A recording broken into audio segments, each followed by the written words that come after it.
Welcome to From Betrayal to Breakthrough, and here is a mini dose of Dr. Debbie where I'm sharing tips, suggestions, strategies, and sometimes just motivation to have you move past your betrayal once and for all. Hi there. So today I want to talk about making decisions. Think about how many decisions you make in a day. Everything from what you eat, what you wear, who you see, what you do, what you say, what you think, what you believe. We are making decisions all day long. Now, some of those decisions are taking us closer to what we want, whether it's the health, the relationships, the joy, the whatever. And some of those decisions are taking us further from what we want. And so often we're not really conscious of it. Which direction are our decisions taking us? But I was working with some of our members in the PBT Institute. They have a group call with me every 2 weeks, and one of our members asked a question, and her question was about, she's in the process of separation and divorce, and it was a question about managing the kids with her ex.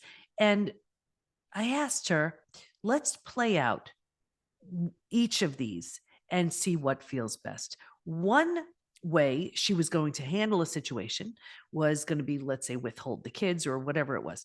And she played it out and she said, and I said, okay, how did that feel? It didn't really feel that good. It may temporarily feel okay, but long-term, that doesn't feel well. So then I asked her, okay, let's play out this other decision where you did things more from a place of fairness or whatever. How did that feel? And she said, well, it's kind of hard, but it felt better. And a few things about this. First of all, check in with your body when you're making a decision, because your body will tell you if that decision is good or bad for you. Meaning, if it's a decision that is not feeling good, that does not resonate with you, you're going to feel closed, tight, restricted. It's more of a it's not that enlightened, expanded, open, energized feeling. So check in with your body. But one of the other things that she found really helpful, and I'm hoping you do too, is I said to her, when you're considering this decision, let's say you were in stage 5 already, because I always talk about the 5 stages from betrayal to breakthrough. If you were in stage 5, from that place, what decision would you make? And it just flew right out of her, where she would do the right thing, even though it temporarily would feel kind of painful, but she knows it's in her best interest. It's in her kids' best interest. It's just the overall right thing to do. And it's so interesting because when you check in with that highest and best version of yourself, those decisions come easy. But you know what happens? We make decisions from where we are. Of course, right? But we make decisions from where we are, and it leads to more of the same. And you may have heard me say, when you're in stage 3, you're making stage 3 decisions.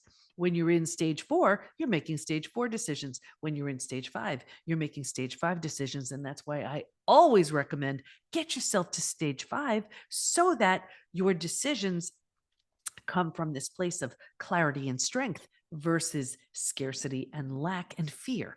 So when it comes to any decision you make, what would happen if you ran that decision by that stage 5 version of you? Let's just I'll give you a few examples so you see how this works. For example, let's say this stage 5 version of you looks great, feels great in your own skin. Well, in order to be there, you have to be working on your body in some way. So let's take eating, for example. Here's that meal that is not in your best interest, that is going to make you feel bad because it doesn't resonate with you, those ingredients, whatever it is, right? The stage 3 version of you may be like, who cares? I deserve it. This, that, the other thing, right? But if you were to run that by the stage 5 version of you, what would that stage 5 version of you say?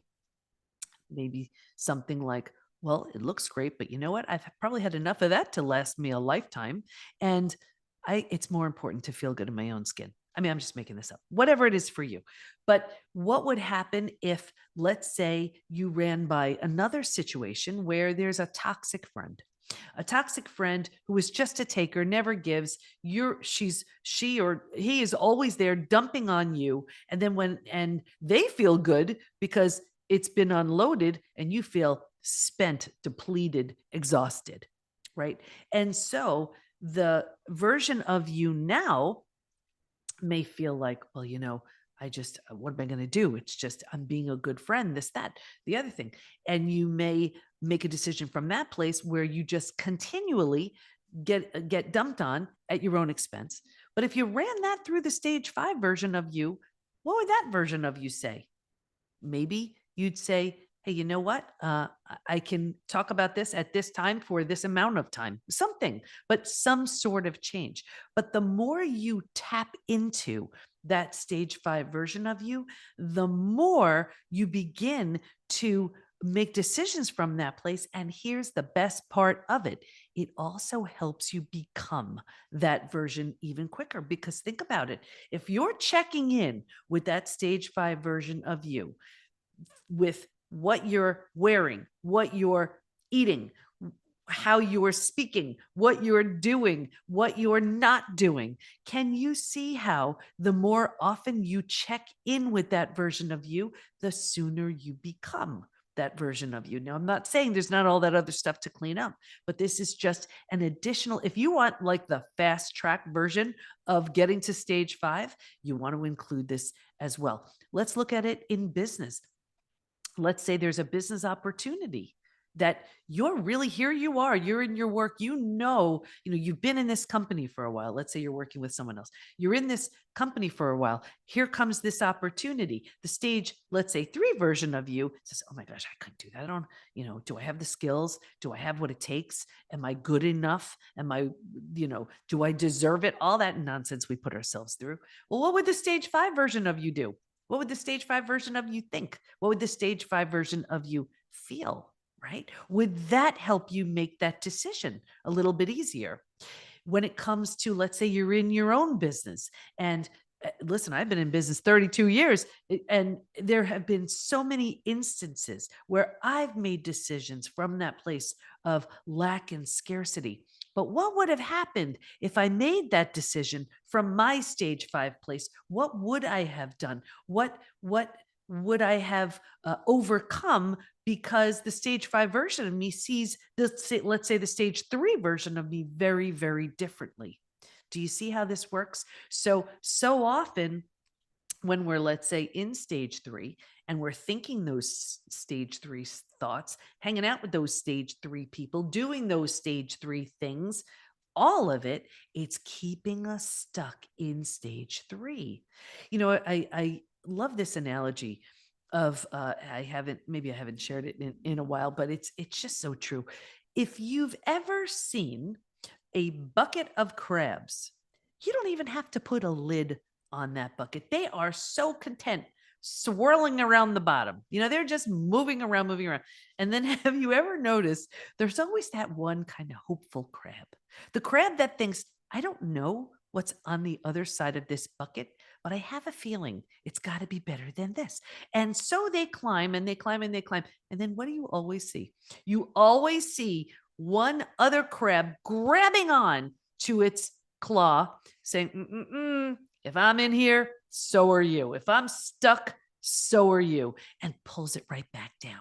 So when it comes to doing something differently, it's so hard when you're in your same toxic soup, whether that's the toxic soup of your own thoughts, of the people you've been spending time with, of the people you're around. You may have heard that saying, we are the 5 people we spend the most time with. And even if you don't have five people in your life you're spending time with, that means you. What are the thoughts you're thinking? Are they moving you forward? Or are they keeping you stuck in a place that's really not in your best interest, that's not moving you forward, that's not helping you in any way? And what happens is time passes. Time is passing. And if you're thinking the same thoughts, doing the same thing, the same things, being with the same people who maybe are they're coming from that place of lack and scarcity too. Well, what's happening? What's happening when you look at your life? And we don't like to play it forward, but take everything you're doing, the way you're doing it, and run that 5 years into the future, 10 years into the future. What does that look like? Is it good? It may be, then that's wonderful. But if you play that out 5 to 10 years, where will you be? How will your work be? Doing the same thing or not doing the same thing? 5 to 10 years in the future, what does that look like? Let's take your health. Doing the same thing, not doing the same thing. Run that 5 to 10 years into the future. What does that look like? Is it better? Is it worse? Take your relationships, doing what you're doing, not doing what you're doing. Run that into the future 5 to 10 years. What does it look like? Is that good? Is that what you want? Is it not? You know, we so often we don't like change. We consider the thought of it, and then you know what happens?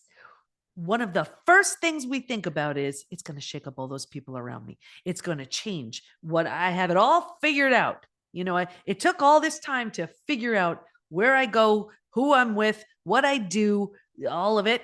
The routine has been set, so I'm just going to make that work somehow.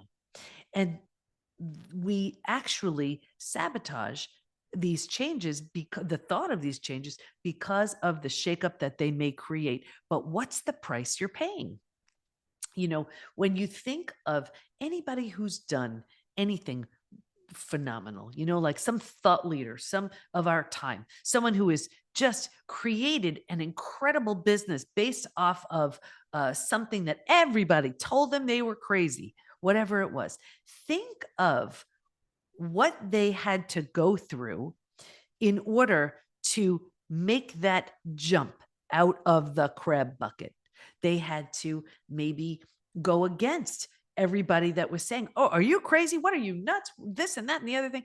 And, and just feel strong enough in their conviction to do it anyway, or believe in themselves enough to do it anyway, or imagine themselves at their highest and best, that stage 5 version of themselves, and do it anyway. If I tell you how many people, when I said I was going back for a PhD at 50, and here I was, 4 kids, 6 dogs, a business, and I had, it was just after my betrayal. So here I was on my own, right? My husband was out of the house. I was like, that's it, here I go. And people thought I was nuts, and I did too. And I remember I wasn't even sure myself, why am I doing this? I just felt like there was no book on this. There was no program on this. I could not find anything about how to help me heal. So I just figured I would just do a whole PhD on it and figure it out myself.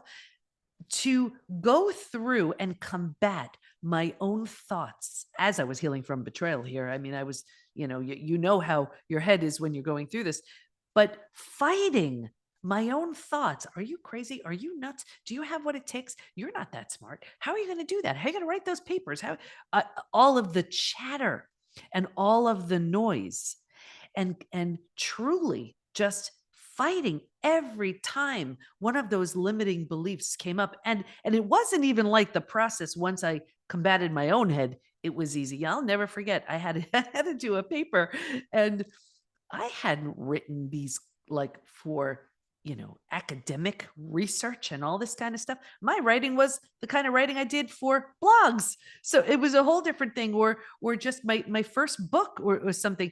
And it was totally, totally different.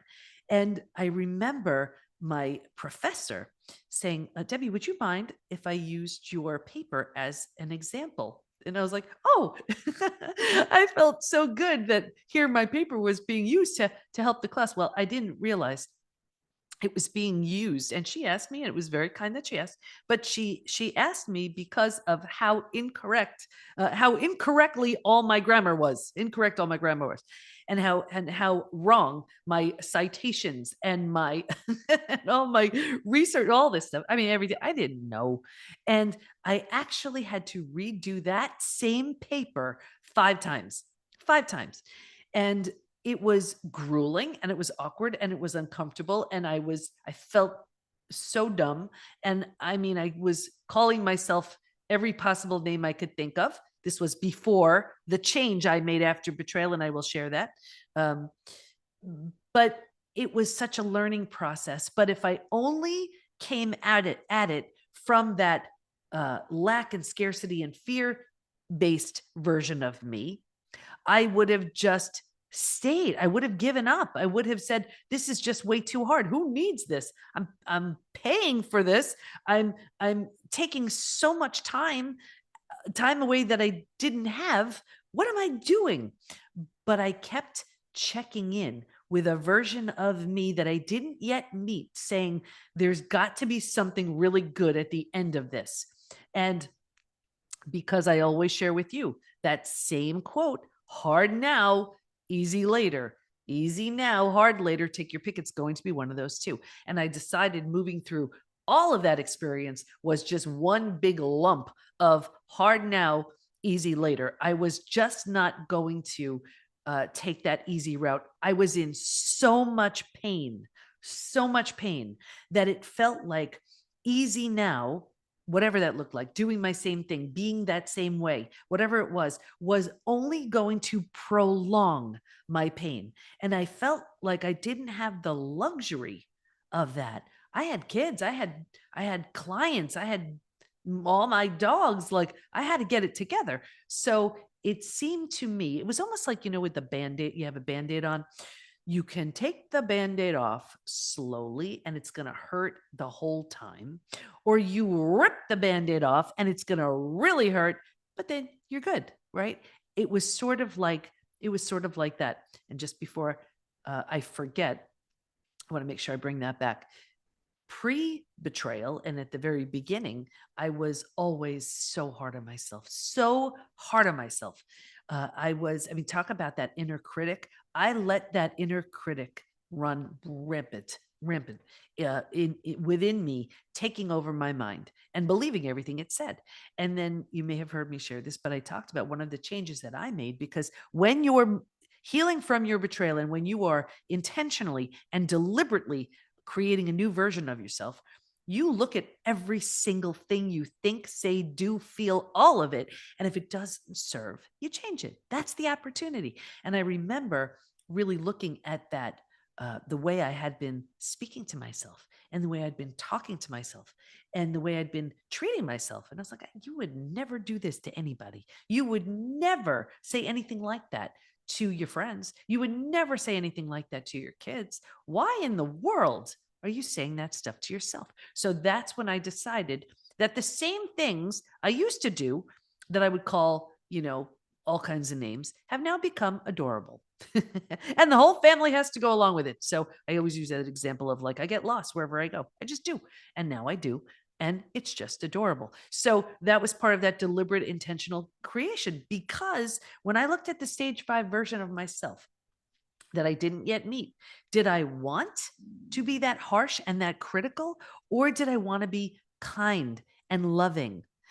When you look at that, and this is with everything, how do you want to show up? Who do you want to be? Do you want to be that hard on yourself? Do you want to have these ideas and these beliefs that you're not lovable, that you're not worthy, that you're not deserving? Do you want to have a pile of regret of, well, I didn't believe in myself, so I didn't do those things? Or would you rather sit there and celebrate all your triumphs because, wow, this was really hard, but go look at me.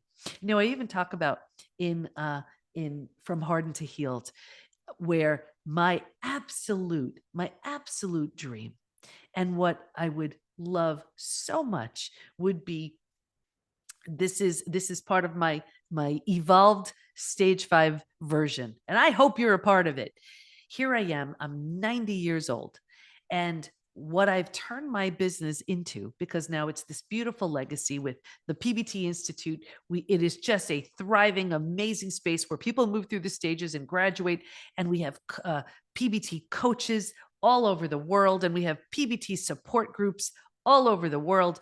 And we have, and PBT corporate, we are in so many businesses helping people truly move through their betrayal so that they could get back to doing the work they do in just the best way possible. And we have our certified PBT coaches, a part of PBT corporate. Like, it is all working. It's all great. It's all wonderful.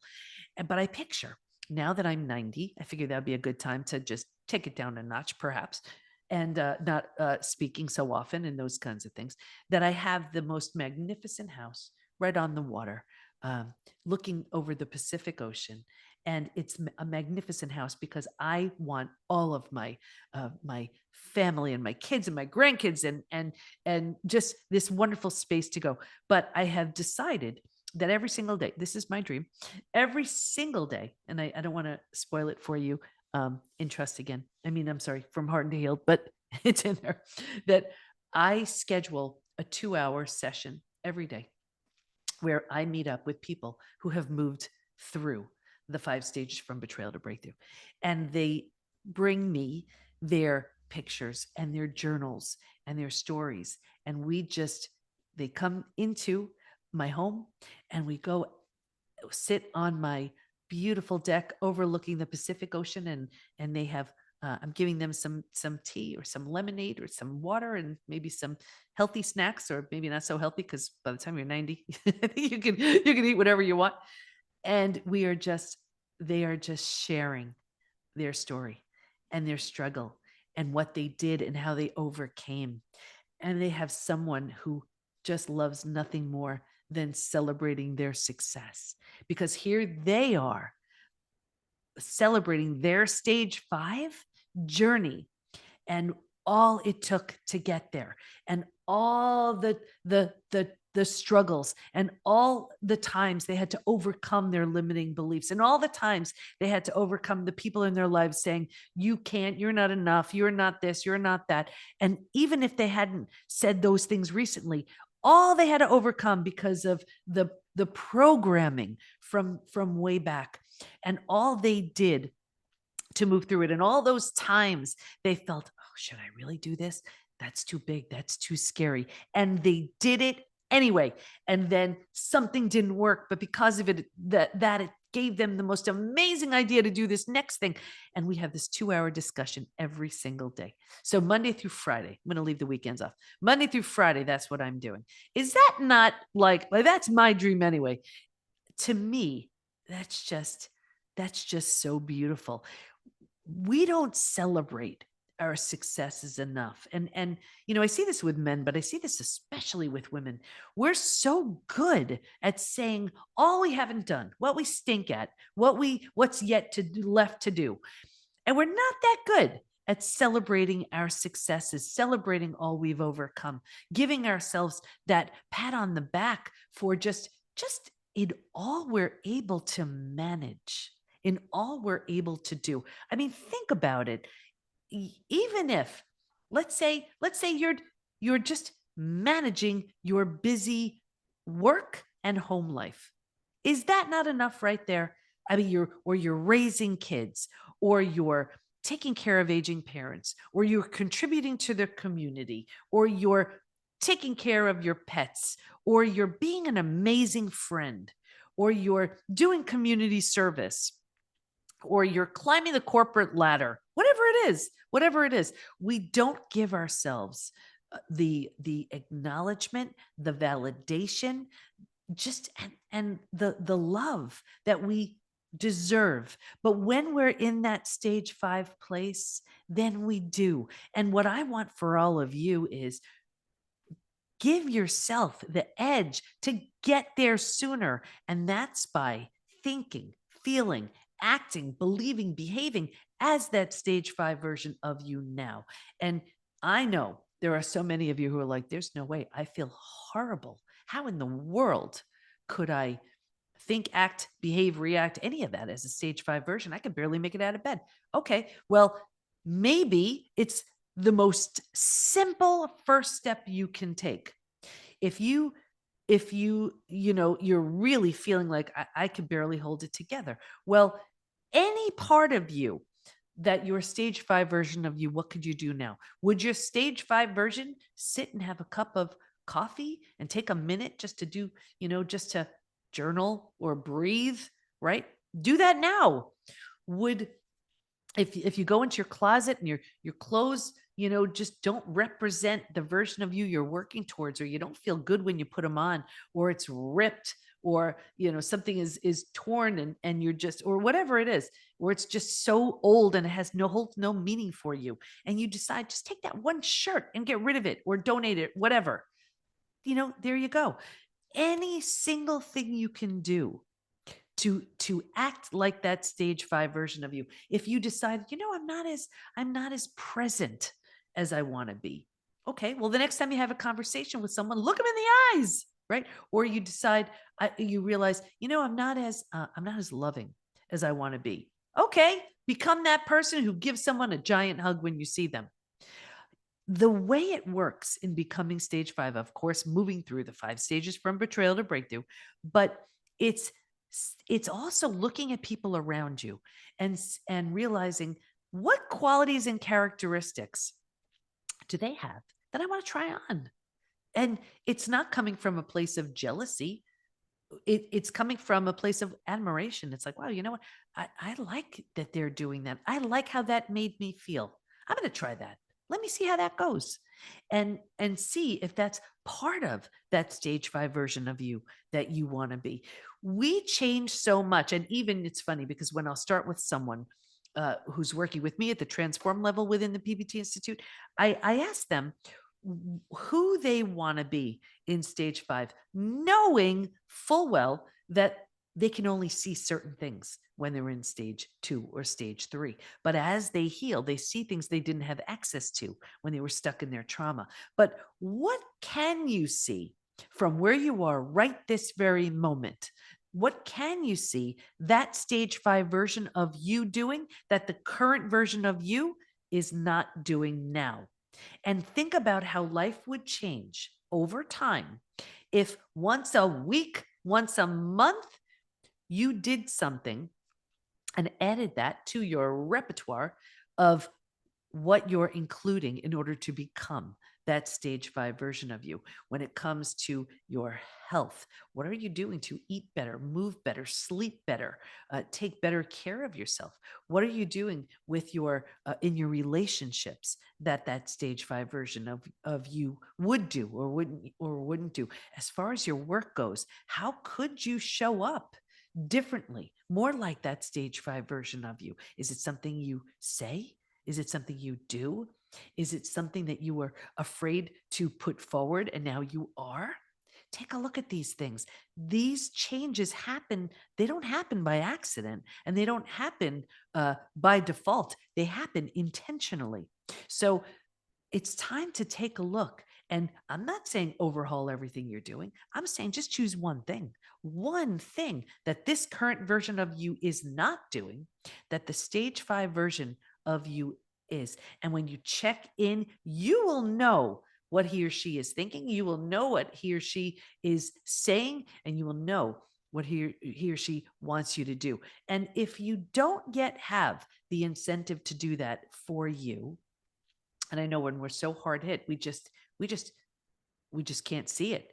If you have someone you love in your life, your kids, your pets, friends, relatives, whatever, do it for them. Because here's the thing too, everything is energy, every single thing. And we think others around us don't get a sense of us and what we're feeling and all of that, but they do. So your change will be felt, your change will be noticed, your change will be inspirational for others around you. So to wrap this up, really what I would recommend is check in with that stage 5 version of you. It doesn't matter if you haven't met them yet. That version of you is waiting to be birthed. The sooner you think, act, react, move, everything as that stage 5 version of you, and you find out what he or she would do by checking in, and the more often you do that, the sooner you become. Of course, all the other things you need to do to move through the 5 stages from betrayal to breakthrough. But this is, if you want to get on the fast track to get there, That definitely helps. So I hope this helped you, and I'll see you next time. You need the right tools, support, and the right community to move through the 5 stages from betrayal to breakthrough. And we have all that within the PBT Institute. So join us at the PBT, as in post-betrayal transformation, thepbtinstitute.com. There's a version of you who's so confident, healthy, peaceful, and happy on the other end of your healing. And we can't wait to help you get there. We got you. Thanks for listening. And here's to your breakthrough.